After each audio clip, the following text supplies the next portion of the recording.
Sometimes the best hiding place is right in plain sight. So often we glance at something and miss the whole picture. We got 12 stations, 10 in the air, 2 on the ground. Blue fabric right here. Slap those toes. I want to hear it. We're a circus performance company. We do aerial dance. Bet you didn't expect that Nice. in a building like this. You never know what you're going to find around here. You never really know what you can find Lines are pretty straight.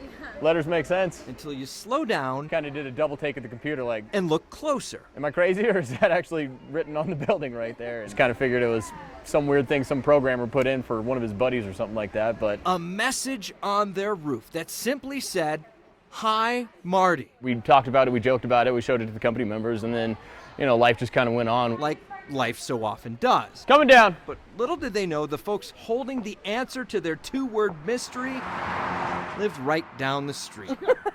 Gail Bench is Marty's wife. He just thought it was so cool. She can tell you how his name became part of the Broomfield skyline. That's right. So can Randy Law. Yes, that is the sign, the Hi Marty sign. Yes, it is. Randy owns that warehouse, and he hired Marty's nephew to paint the roof. Oh, this is 52,000 square feet. 52,000 square feet of white paint. It took a lot of paint No wonder and a lot of time. boredom set in on those summer days about 12 years ago. He asked me if he could paint a message up there. We talked about what he was going to put up there. He was thinking mom or hi mom or something like that. But they both knew Marty was learning to fly at the airport right across the highway from that hot warehouse roof. As I said, look, Marty, could you fly over my building, take a picture of it so I can put it on a brochure to rent it? Marty had no idea what he was in for. He was so excited. He's like, honey, I got to show you something. I got to show you something. He showed it to people all the time. Whenever he took someone out, sometimes he didn't tell them, and sometimes he did. A billboard-sized way to give back to a guy who gave so much. Marty was one of the best human beings there was. He was an oral surgeon. He did a lot for free. I'd guess one of the only faults that I can think of on Marty is he gave too much. Marty's love for his family, friends, and community was never hidden. Marty was Was. a hell of a human being. By now you know the next part of this story is not hidden either. And we were just doing a cruise on Lake of the Ozarks, and Marty gets up and he says, I just want to tell you guys all something. He said, I just want you all to know that I have done everything I ever wanted to do in my life. I have the most wonderful, beautiful wife. I have grandchildren. If I died tomorrow, I would die the happiest man.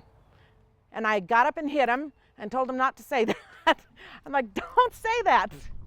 And he died the next day. Marty's friend was behind the controls when their small plane crashed. And it was about 3 miles out of Kansas City Airport that the plane went down. At his funeral, people were standing outside the building while the ceremony was going on. Well, but it was to show their loved Marty. A memorial that everyone could see. It just makes me smile. Yet there's another that's lasted even longer. I offered to have someone put R.I.P., rest in peace, underneath it. I told him I thought it would just be cooler for Marty to, because I know he looks down on us. I have no doubts. I just think it's funner for him to just see the hi Marty. 2 words most of the world may never see. But for the man who meant so much, He was very loved, and that shows it right there. they are right there So in plain sight. he still is very loved. In Broomfield with photojournalist Dan Herbst, I'm Steve Steger.